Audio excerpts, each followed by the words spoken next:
आज आशी जब सुबह सुबह उठी तो खिड़की से बाहर देखते ही उसका चेहरा मुरझा गया। अरे कहाँ चले गए, कल तो यही थे। इतने महीनों से रोज सुबह दोनों को देखना उसकी आदत सा बन चुका था, और आज जब दोनों अपनी जगह पर नहीं थे तो आशी को कुछ खाली खाली सा लग रहा था।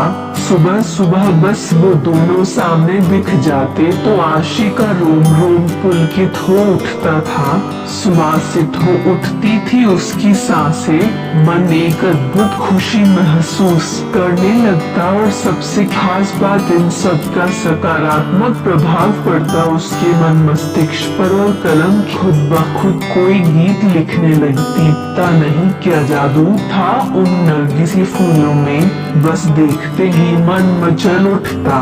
शायद असीम का असीम प्यार भरा था उन्हें। आखिर उसी ने तो आशी के जन्मदिन पर यह गमला उसे उपहार में दिया था, और फिर दोनों ने मिलकर उसमें नरगिसी फूलों का यह पौधा लगाया था। देखो ना आशी, तुम्हारे लिए एक काम सौंप कर जा रहा हूँ। कल ही मुझे कंपनी के एक प्रोजेक्ट के लिए दुबई निकलना पड़ रहा है। बस 6 महीने की ही तो बात है, फिर आते ही झट मनी और पट ब्याह।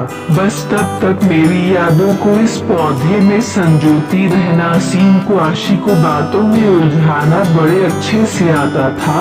असीम बेशक चला गया था, लेकिन आशी हर रोज बड़े अरमानों से उस पौधे को सींचती रही। आशी की खुशी का उस वक्त ठिकाना नहीं था जब वह एक रोज सुबह उठी और उसने पौधे पर 2 खिले हुए देखे। पीले रंग के वर्टिकल द्वार, दोनों फूल बिल्कुल एक दूसरे से जुड़े हुए थे। आशी और असीम की तरह आशी रोज उन फूलों को निहारती रहती और असीम को याद करती। आशी की रोज असीम से फोन पर बात होती थी। भला 2 साल से चल रहा प्रेम दूरियों से कैसे कम हो सकता था। इसी प्रेम की शक्ति ने तो उसे क्या से क्या बना दिया था। कभी किसी को चिट्ठी पत्री में 2 अक्षर न लिखने वाली आशी की कला आज अनवरत चलने लगी थी। अपने जज्बातों की स्याही में भिगोकर क्या क्या न लिख डाला था उसने। तेरे एहसास में खुद को ऐसे फना कर दिया हमने, जिंदगी बाकी न बची, न तेरे साथ और न तेरे बाद। पता नहीं कैसे एहसास थे जो दिल से निकलकर पन्नों पर बिखरते रहते थे जब भी मन होता। आशी उन नरगिस के फूलों को निहारते हुए खिड़की के पास कागज कलम लेकर बैठ जाती। माँ जब डांटना शुरू कर देती तब सुध पड़ती कि कुछ खाना भी है और घर का काम काज भी देखना है। पता नहीं पिछले कुछ दिनों से क्या हो गया था उसे। पतझड़ का मौसम आ गया था, फूल मुरझाने लगे थे। माली से पूछकर खाद पानी भी डाला। असीम को फोन पर बताया तो वह भी पहले खूब हंसा, फिर बोला पतझड़ बीत जाने दो, सब कुछ ठीक हो जाएगा। आशी फिर भी आश्वस्त नहीं हो पा रही थी।